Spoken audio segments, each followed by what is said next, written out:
যে সময়টা ছিল আমি একটি জাহাজে ক্যাডেট হিসেবে কাজ করতাম। এটি ছিল আমার প্রথম এবং শেষ এফজি শিপ। এফজি মানে কর্নার গোয়িং। জাহাজের নাম এমভিএস প্রবি। পুরো স্ক্রু ভারতীয়। মার্চ 2006। আমরা উত্তর আটলান্টিক দিয়ে ইতালির দিকে যাচ্ছিলাম। আমরা গন্ধম পাঠাচ্ছিলাম। সেই সফরে আমাদের হিসক্রুজ মেরামত করতে হবে। হিসক্রুজ হলো জাহাজের সেই অংশ যা আমরা কার্গো রাখার জন্য ব্যবহার করি। মৌসুম চমৎকার ছিল, তাই নাম্বার 1 হোল্ডের কভার খোলা ছিল। জাহাজের সবচেয়ে সামনে পেন্টিং কাজ চলছিল। আমরা পুরো কাজ শেষ করতে পারিনি। কভার খোলা রাখা হয়েছিল যাতে পেন্ট শুকাতে পারে। রাত প্রায় 10:30। চিফ অফিসার আমাকে ফোন করলেন হিচ বন্ধ করার জন্য। আমি তখন জুতা বদলাচ্ছিলাম। আমি টর্চ নিয়েছিলাম এবং সেই পোল যেখানে জাহাজ নিয়ন্ত্রণ করা হয় সেখানে গেলাম। ডেকে পৌঁছে হাইড্রোলিক পাম্প চালু করলাম এবং বন্ধ করার কাজ শুরু করলাম। আমি এক কভার বন্ধ করলাম এবং আরেকটি বন্ধ করার জন্য এগোলাম। হঠাৎ করে আমার টর্চ খারাপ হয়ে গেল। ফিরে যাওয়ার পরিবর্তে আমি কন্ট্রোল রুমে ওয়াকি টকিতে বললাম, লাইট চালু করুন। তৃতীয় অফিসার ডিউটিতে ছিলেন এবং বললেন 2 থেকে 3 মিনিট লাগবে। এই সময় আমি একটি সিগারেট জ্বালালাম। কাশ খাচ্ছিলাম। হঠাৎ পিছন দিক থেকে কিছু আওয়াজ শুনলাম। আমি ভাবলাম কভারটিতে কোনো সমস্যা হয়েছে। আমি সাধারণ সতর্কতার সঙ্গে পিছনে ঘুরলাম, কিন্তু যা দৃশ্য দেখলাম আমি পুরোপুরি স্তম্ভিত হয়ে গেলাম। সেখানে একটি মহিলা দাঁড়িয়েছিল, হালকা কাপড় পরা, চুল ছোট, মুখ স্পষ্টভাবে দেখা যাচ্ছিল। আমি বুঝতে পারিনি এত অন্ধকারে আমি তাকে কিভাবে দেখতে পেলাম। আমি কিছু করতে পারিনি, কিছু বলতেও পারিনি। কেবল খুব হালকা একটি শব্দ করে বের হচ্ছিলাম। হঠাৎ সে আমার দিকে এগোতে শুরু করলো। আমি পেছনে সরে যেতে চাইলাম, কিন্তু পা যেন ডেকের সাথে লেগে গেছে। সে ধীরে ধীরে এগোচ্ছে। প্রায় 15 গজ দূরত্ব অতিক্রম করতে প্রায় 30 সেকেন্ড লেগেছিল। এবার সে আমার কাছে পৌঁছালো। তার মুখ আমার থেকে মাত্র 5 ইঞ্চি দূরে। আমি লক্ষ্য করলাম সে একটি অসাধারণ সুন্দরী মহিলা, প্রায় 35 বছর বয়সী, সম্ভবত দক্ষিণ আমেরিকার দেশ থেকে। যতটা সুন্দর ততটা তার ত্বক হলদাপ। সবচেয়ে অদ্ভুত ছিল চোখের ভেতরের রহস্য। যতক্ষণ আমি হকচকিয়েছিলাম, সামনের 3টি লাইট চালু হয়ে গিয়েছিল। আমি লাইটের দিকে ঘোরালাম। 1 সেকেন্ডে আবার তার রূপ দেখলাম। কোনো নাম বা চিহ্ন ছিল না। আমি হকচকিয়ে গেলাম। প্রতাপ, তুমি কি ঠিক আছো? আমি যখন স্বাভাবিক হলাম, চিফ অফিসার আমার উপরে ঝুঁকেছিলেন এবং কোমল স্বরে জিজ্ঞেস করছিলেন। আমি চোখ খোলার পর দেখলাম চিফ অফিসার খুবই ভালো মানুষ। তিনি কিছুই অভিযোগ করেননি। সকলকে বাইরে যাওয়ার জন্য বলেছেন যাতে আমি বিশ্রাম নিতে পারি। তিনি ডিউটি সেমানকে নির্দেশ দিলেন 2 থেকে 3 ঘন্টা তার দেখাশোনা করো। পরের দিন আমি সবকিছু চিফ অফিসারকে বিস্তারিত বললাম। তিনি বললেন, এ ধরনের ঘটনা মনে রেখো না। এটা সচরাচর হয়, কারণ দীর্ঘ সময় ধরে জাহাজে কাজ করার জন্য এমন কিছু দেখা যায়। আমি সেই ঘটনাকে খুব গুরুত্ব দিলাম না। মনে করলাম এটা শুধু একটি ভয়ঙ্কর স্বপ্নের মতো। এবার আসি এপ্রিল মাসে। পরবর্তী মাসে আমরা মিশর থেকে স্টিল কয়েন্স লোড করছিলাম। আমেরিকার দিকে যাচ্ছিলাম। আমার কাজ ছিল প্রতিদিন হোল্ডে গিয়ে তাপমাত্রা নোট করা।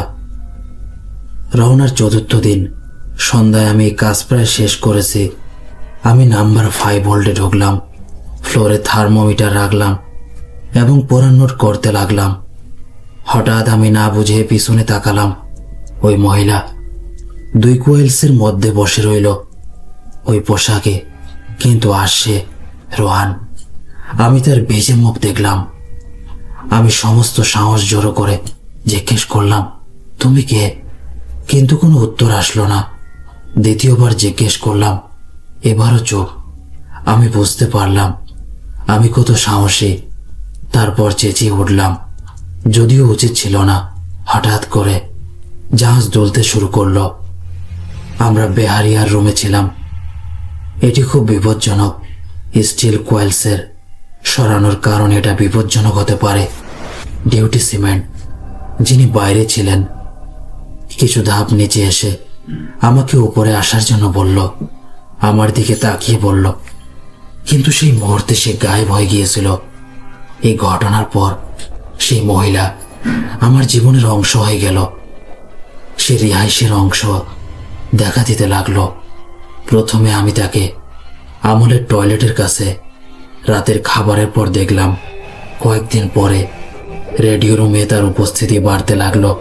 আমি ভাবলাম এখন কিছু করার সময় এসেছে, কারণ এটা আমার কাজকেও প্রভাবিত করছে।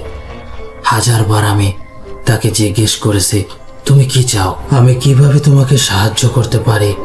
আমি কি তোমার সঙ্গে কিছু ভুল করেছি? কিন্তু সে কোনো উত্তর দেয়নি। সে শুধু আমাকে নিয়মিত ঘুরে দেখছিল। আমি সব কিছু অফিসারদের বললাম যারা আমার কাছাকাছি ছিল।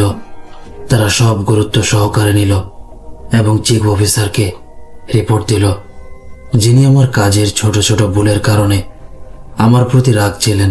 তিনি বললেন, তুমি কাজ থেকে বাঁচতে অজুহাত বানাচ্ছ। দ্বিতীয় অফিসার সেটা পছন্দ করেননি, কারণ তিনি জানতেন আমি কাজের প্রতি খাঁটি ও নিবেদিত।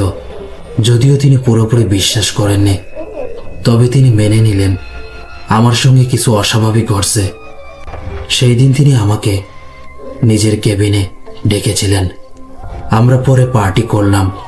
সেই নেশার মধ্যে আমি কেঁদে ফেললাম এবং বললাম, হয়তো সব নফসের ফল, তবে এটি সত্য। কেন আমার সঙ্গে হচ্ছে? আমি জীবনে কোনো মহিলার মুখ দেখিনি। জীবনে আমি কোনো মহিলার সঙ্গে ভুল কিছু করিনি। তাহলে এটা কেন ঘটছে? সে অবস্থায় আমি কেবিন থেকে বের হয়ে নিজের কেবিতে এলাম।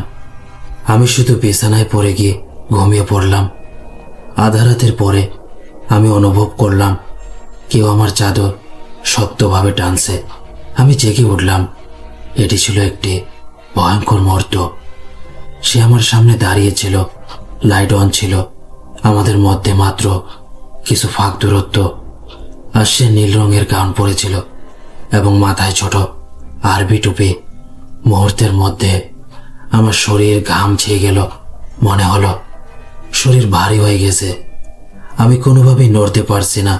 হাত কাঁপতে লাগলো। সে কয়েক ধাপ এগিয়ে আমার কাছে এলো। বিছানায় বসে আমার মাথা ধরল। এরপর সে কিছু অদ্ভুত ভাষা বলল এবং মুখে হালকা একটি হাসি। আমি বুঝতে পারলাম না, তবে মনে হলো, ভয় পেও না, আমি কিছু বলবো না, ঘুমাও, তোমার প্রয়োজন আছে। যদিও মুহূর্তটি ভয়ঙ্কর ছিল। হঠাৎ আমার শরীরে শান্তি এলো। আমি বিছানায় ঢলে পড়লাম এবং চোখ বন্ধ করে গভীর ঘুমে চলে গেলাম। সকাল হলে জেগে দেখলাম আমি পুরোপুরি ঠিক আছি। সবকিছু যেন স্বপ্নের মতো। কিন্তু আমি জানি এটা স্বপ্ন ছিল না। এরপর থেকে সেই মহিলা আমাকে আর দেখা দেয়নি। এই ঘটনা আমার জীবনের অংশ হয়ে গেল। আমি এটি কাউকে বলিনি, শুধুমাত্র নিকট বন্ধু বান্ধবকে। আজও যখন আমি এই ঘটনা মনে করি, শরীরে এক ঠান্ডা অনুভূতি ছড়িয়ে পড়ে। আমার কাছে এটি এক রহস্যই থেকে গেছে। সে মহিলা কে ছিল এবং কেন আমার সঙ্গে এই ঘটনা ঘটল? আমি বিশ্বাস করি আমাদের বিশ্বের এমন কিছু জিনিসও আছে যা আমাদের বোধের বাইরে, এবং আমাদের সেগুলোর প্রতি সতর্কতা ও সম্মান রাখা উচিত। চলুন এবার আরেকটি ঘটনায় যাওয়া যাক। আমার নাম বারিশ।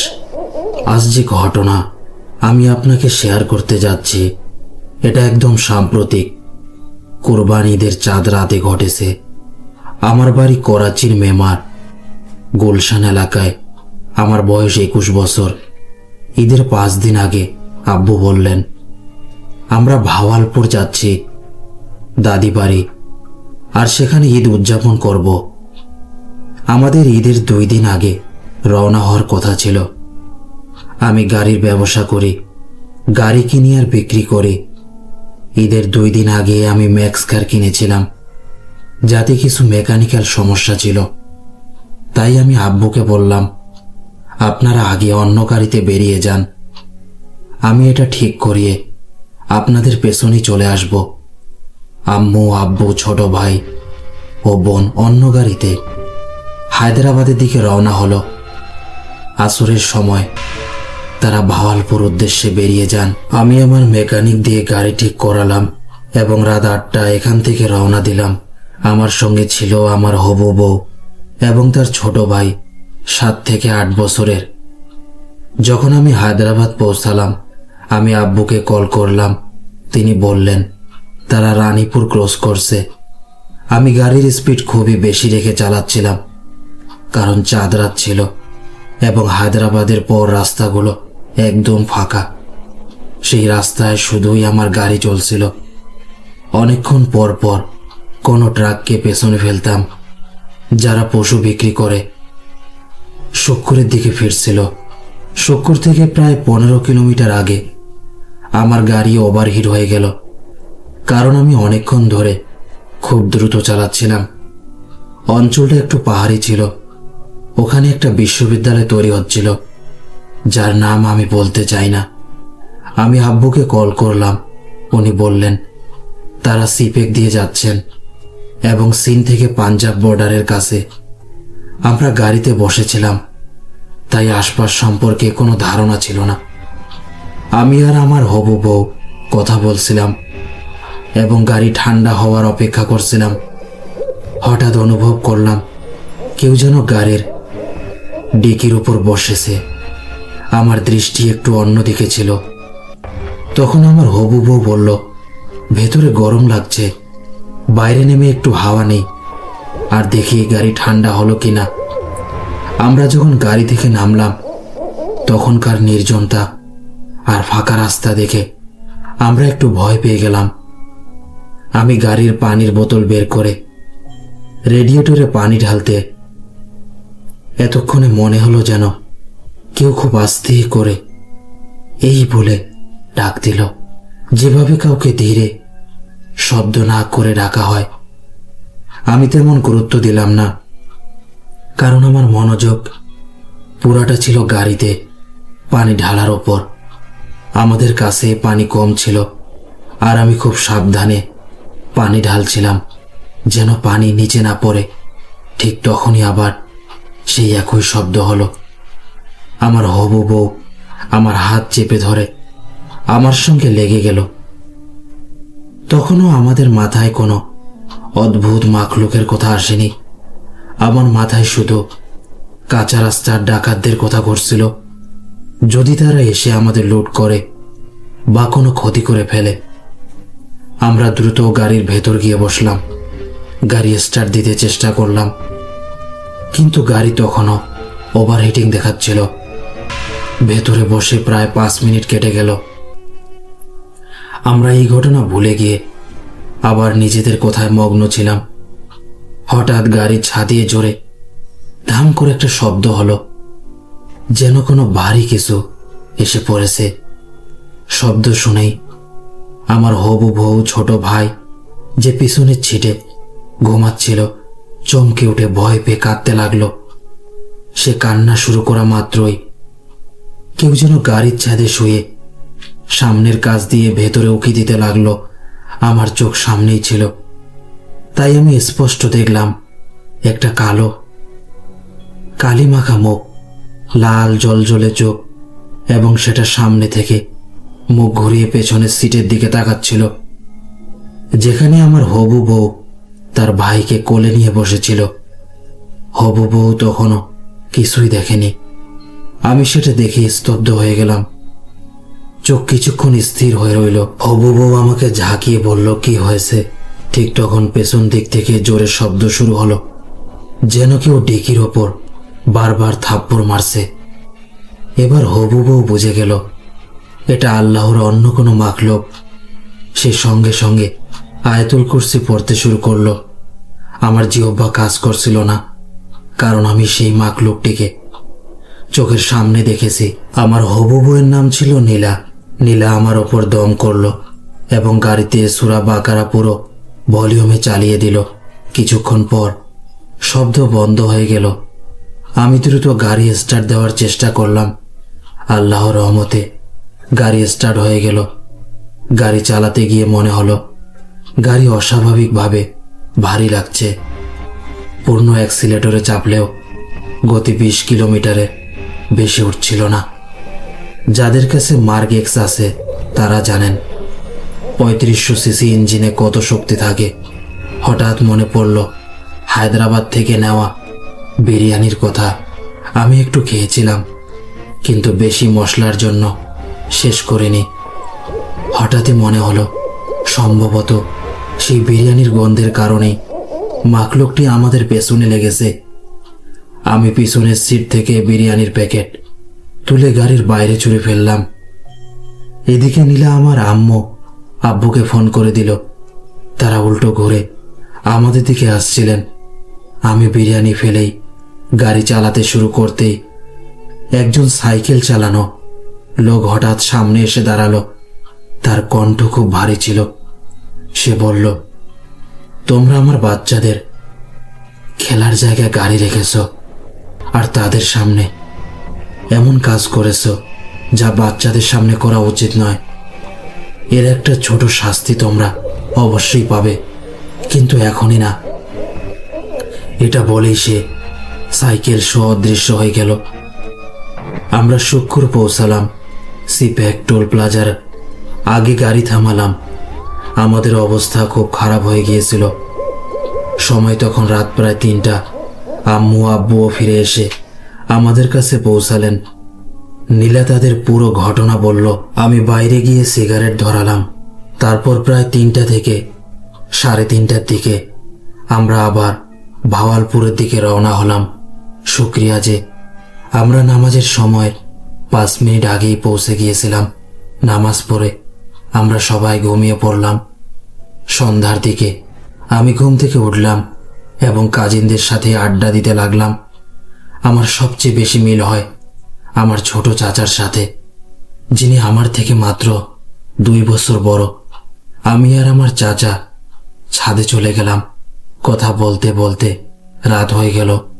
চাচা খাবার আনার জন্য নিচে নেমে গেলেন আর আমি ছাদের চারপাইয়ে শুয়ে রইলাম। ঘুম ঠিকভাবে না হওয়ার কারণে আমার তন্দ্রা এসে গেল। তখন মনে হলো যেন কেউ আমাকে এমনভাবে নেড়ে রাখছে, ঠিক যেন ইচ্ছা করে জাগাচ্ছে। আমার চোখ খুলতেই দেখি ছাদের বাউন্ডারি ওয়ালের উপর অদ্ভুত কিছু কাটা মাথা ঝুলে আছে, যেগুলো থেকে রক্ত ঝরছে আর তারা হাসছে। আমি আতঙ্কে উঠে বসলাম। ঠিক তখনই দেখতে পেলাম সামনে আরেকজন দাঁড়িয়ে আছে। সে সাদা রঙের এক ধরনের জুব্বা পরা, মাথায় হুড। সে বলল, আমি তো তোমাকে বলেছিলাম তোমাকে এর শাস্তি পেতে হবে। তারপর অদ্ভুতভাবে আসলো এবং হঠাৎই গায়েব হয়ে গেল। আমার এখনো গা শিউরে উঠছে, হাত পা কাঁপছিল। যাই হোক, আমি চিৎকার করতে করতে সোজা নিচে দৌড়ে গেলাম এবং নিচে পৌঁছাই অজ্ঞান হয়ে গেলাম। দাদি আমার ওপর দম করলেন এবং আব্বু দাদিকে রাতে আমাদের সঙ্গে যা ঘটেছিল সব বললেন। দাদি আমাদের এক আত্মীয়কে ডাকলেন, যিনি একজন আলেম। তিনি আমার ওপর দম করে বললেন যে যেখানে আমরা গাড়ি থামিয়েছিলাম খারাপ হওয়ার কারণে সেখানে আমরা কিছু কাজ করেছি যেগুলো করা উচিত ছিল না। তিনি বললেন, এই মাখলুক অদৃশ্য সৃষ্টি, সাধারণত চোখে দেখা যায় না, কিন্তু তারা এই পৃথিবীতে থাকে। আমরা যেখানে গাড়ি থামিয়েছিলাম সেখানে তাদের পুরো পরিবার ছিল, আর আমরা গাড়ি থামিয়ে তাদের বাচ্চাদের খেলার জায়গা দখল করে ফেলেছিলাম। এতে তারা রেগে যায়। আমি আর আমার সঙ্গী মানে বাগদত্তা, যার সাথে নীলা, সেই বুড়ো আলেমের মাধ্যমে তাদের কাছে ক্ষমা চাই। তখন সেই মাখলুক এই শর্তে আমাদের মাফ করে যে আগামীকাল যে কোরবানি হবে তাতে আমার আর আমার হবু বউয়ের অংশের গোস্ত আলাদা বড় একটি হাঁড়িতে রেখে সেই বাড়িতেই রাখতে হবে যেখানে কোরবানি করা হবে। ঈদের দ্বিতীয় দিন আমরা কোরবানি করলাম এবং তাদের বলা মতো আমাদের অংশ সেই বাড়িতে রেখে দিলাম। ঈদের তৃতীয় দিন সকালে দাদি যখন হাঁড়ি তুলতে গেলেন, দেখলেন হাঁড়ি একদম পরিষ্কার, যেন কেউ ধুয়ে পরিষ্কার করে রেখে গেছে। আমরা ভাওয়ালপুরে 15 দিন ছিলাম। আল্লাহর রহমতে আর কোনো ঘটনা ঘটেনি। পরে নিরাপদে করাচি ফিরে আসি। এটাই ছিল ঘটনা যা করাচি থেকে ভাওয়ালপুর যাওয়ার পথে ঘটেছিল। যদি ভালো লেগে থাকে অবশ্যই শেয়ার করবেন। আরও একটি ঘটনা আছে, সময় না পাওয়ায় লিখতে পারিনি। ইনশাআল্লাহ খুব তাড়াতাড়ি সেগুলোও জানাবো। প্রিয় লিসেনার্স, এবার আমরা দ্বিতীয় ঘটনায় চলে যাব। আমার নাম আলী হামজা। আজ আমি আপনাকে আরেকটি ঘটনা শেয়ার করতে চাই। আমার মামা সৌদি আরবে থাকেন। ওনার সাথে আমার 2 জন কাজিন, একজন ফুপুর ছেলে আর একজন খালার ছেলে। তাদের কাজের জন্য এক শহর থেকে আরেক শহরে যেতে হয়, যা প্রায় 200 কিলোমিটার দূরে। আপনারা তো জানেন সৌদি আরব মানে পাহাড়, মরুভূমি, ফাঁকা এলাকা। আমার কাজিন ম্যাপে দেখে বলল, মামা এখানে একটা শর্টকাট রাস্তা আছে, এই পথে গেলে আমরা তাড়াতাড়ি পৌঁছে যাব। হাইওয়ে দিয়ে গেলে 2.5 ঘন্টা লাগবে, আর এই পথে গেলে 1.5 ঘন্টায় পৌঁছে যাব। রাস্তাটা এমন ছিল যে ম্যাপ অনুযায়ী মাঝামাঝি একটা জায়গায় 1.5 কিলোমিটার পথ পুরোপুরি। ম্যাপে ওই পথটা দেখাচ্ছিল না, কারণ সেটা ছিল সম্পূর্ণ কাঁচা রাস্তা। তারপরও মামা রাজি হয়ে গেলেন। মামা বললেন, চলো ঠিক আছে, এই পথেই যাই। মামা, আমার এক হাফেজ কাজিন এবং আরেক কাজিন, এই 3 জন গাড়ি নিয়ে রওনা দিলেন। তারা মেইন হাইওয়েতে উঠলেন। একটু এগিয়ে গেলে হাইওয়ে থেকে একটা ছোট রাস্তা বের হয়। আমি আপনাদের বুঝিয়ে বলি, ওই রাস্তা ছিল এমন যে তার 2 পাশে শুধু পাহাড় আর পাহাড়। মাঝে মধ্যে কোনো বাড়ি, দোকান, গ্রাম কিছুই নেই। পুরো এলাকা ফাঁকা। শহর থেকে শহরের মাঝখানে শুধু ওই একটাই সরু রাস্তা। যেই তারা হাইওয়ে থেকে সেই রাস্তায় ওঠেন, একটু যাওয়ার পর দেখেন একটা বুড়ি মহিলা রাস্তায় দাঁড়িয়ে হাত তুলে গাড়ি থামানোর ইশারা করছে। মামা গাড়ি স্লো করে জিজ্ঞেস করলেন, জি মাজি, কোথায় যাবেন? মহিলা আরবি ভাষায় উল্টো জিজ্ঞেস করলো, আপনারা কোথায় যাচ্ছেন? মামা বললেন, আমরা এই দিকে যাচ্ছি, আপনি কোথায় যাবেন? ওই বুড়ি বলল, আমি তো ওই দিকে যাব না, আমাকে হাইওয়ের দিকেই যেতে হবে। মানে যেদিক থেকে তারা এসেছেন সেদিকেই যেতে হবে। এরপর বুড়ি বলল, এই রাস্তা খুব ভালো রাস্তা, এটা দিয়ে খুব তাড়াতাড়ি পৌঁছে যাওয়া যায়। তার কথা শেষ হতেই মামা গাড়ি চালানো শুরু করলেন, কিন্তু 1 থেকে 2 সেকেন্ডের মধ্যেই খুব সামান্য সামনে এগোতেই পেছনে বসা আমার কাজিন দেখল বুড়ি মহিলা আর পেছনে নেই। সে ভয়ে চিৎকার করে বলল, মামা, মহিলা তো পেছনে নেই। মামা গাড়ি থামালেন, নামতে গিয়ে দেখলেন সত্যি ওই মহিলা নেই। মাত্র 2 থেকে 3 সেকেন্ড হয়েছে তারা এগিয়েছে। এই সময় একজন মানুষ এত দ্রুত কোথায় যেতে পারে?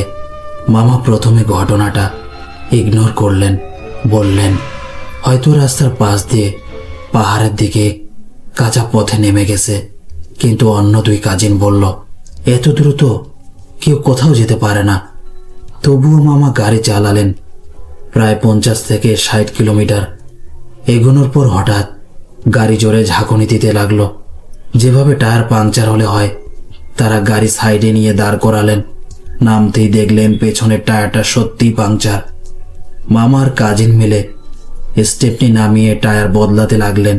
ঠিক তখনই যে কাজিন পেছনে বসেছিল সে পাহাড়ের দিকে তাকিয়ে দেখল সেই একই বুড়ি মহিলা পাহাড়ের চূড়ায় দাঁড়িয়ে আছে এবং হাসছে।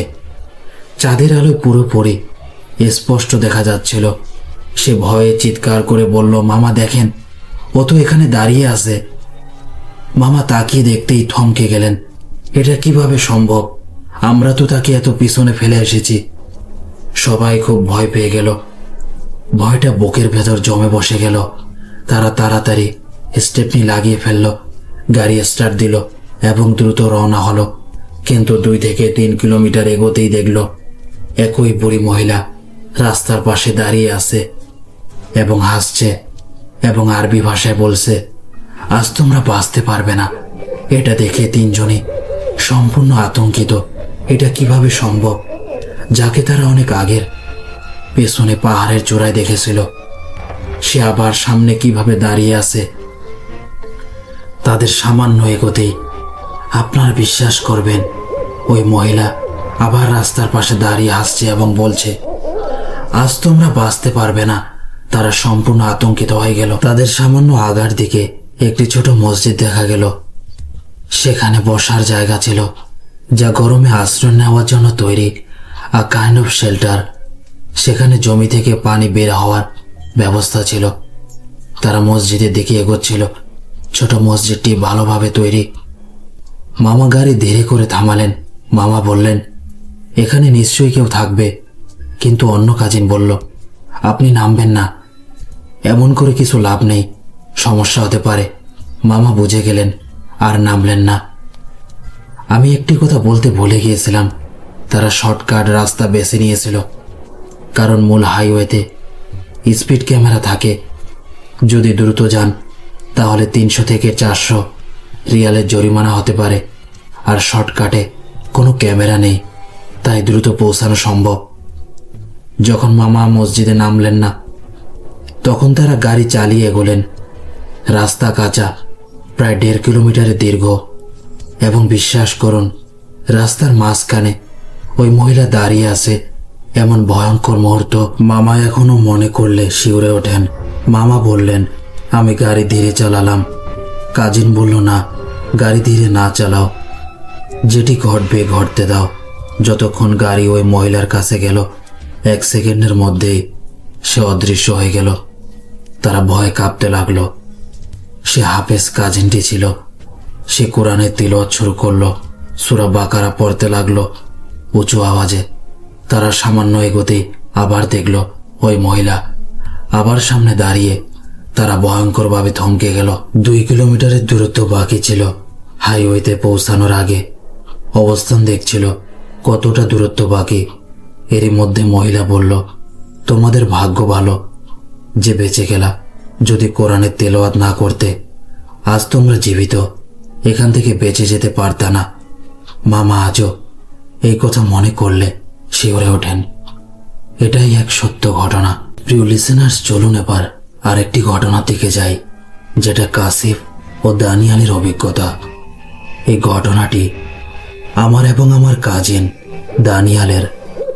আমার নাম কাশিফ এবং আমি ওয়াদিয়ে শুনের বাসিন্দা, যাকে আমরা ভালোবেসে দানি বলে ডাকি। দানি ভাই সৌদি আরবে চাকরি করেন। তার ফেরার সময় হয়েছিল, তাই আমাদের তাকে আনতে যেতে হতো। আমি দানিয়ালের স্ত্রী এবং আমার ছোট কাজিন, যে দানিয়ালেরও ভাই হয়, একসাথে ইসলামাবাদ গেলাম, কারণ দানিয়ালের ফ্লাইট ল্যান্ড করার কথা ছিল রাত 7টায়। আমরা রাত 11টায় সেখান থেকে রওনা হলাম। হঠাৎ আমার মনে হলো সামনের ঝোপঝাড়ের মধ্যে কেউ দাঁড়িয়ে আছে। এই দৃশ্যটি শুধু আমি দেখেছিলাম এবং ভয়ে আমার মুখ বন্ধ হয়ে গিয়েছিল। আমি কথা বলার চেষ্টা করছিলাম, কিন্তু শব্দ বের হচ্ছিল না। আমি ইশারায় দানিয়ালকে দেখানোর চেষ্টা করলাম। দানিয়াল তৎক্ষণাৎ গাড়ি থেকে নিচে নেমে উচ্চস্বরে বলল, যদি তোমরাও আল্লাহর সৃষ্টি হও আর আমাদের থেকে কোনো ভুল হয়ে থাকে, তবে আমাদের মাফ করে দাও। এই বলে সে ফিরে এলো এবং বলল, কিছু হবে না, আল্লাহ আমাদের সাথে আছেন। সে আমাদের সাহস দিল এবং গাড়ি লক করে আবার স্টার্ট করার চেষ্টা করলো। এবার গাড়ি স্টার্ট হলো এবং আমরা দ্রুত সেখান থেকে বেরিয়ে গেলাম। পুরো রাস্তায় আমাদের মনে হচ্ছিল কেউ আমাদের পিছু নিচ্ছে। আমি দানিয়ালকে আস্তে করে বলতেই সে মুখে হাত রেখে চুপ থাকতে বলল। কিছুটা সামনে যাওয়ার পর একটি হোটেল এলো, যেখানে আমরা চা খেলাম এবং মন ফ্রেশ করার চেষ্টা করলাম। কিন্তু এতক্ষণে আমার প্রচণ্ড জ্বর চলে এসেছে। কোনোভাবে আমরা বাড়ি পৌঁছালাম, কিন্তু সেই রাতটি আমাদের সব সময় মনে থাকবে। এই ছিল ঘটনা। কাশিফ তার ঘটনাটি শেষ করে ধন্যবাদ জানিয়েছেন। সুপ্রিয় লিসেনার্স, আশা করি আজকের ঘটনাগুলো আপনাদের ভালো লেগেছে। ভালো লাগলে ভিডিওটি লাইক দিতে ভুলবেন না। আর যদি চ্যানেলে নতুন হন তবে সাবস্ক্রাইব করে বেল আইকনটি অন করে দিন, যাতে নতুন ঘটনার আপডেট সঙ্গে সঙ্গে পেয়ে যান। সবাই ভালো থাকবেন, সুস্থ থাকবেন। আল্লাহ হাফেজ।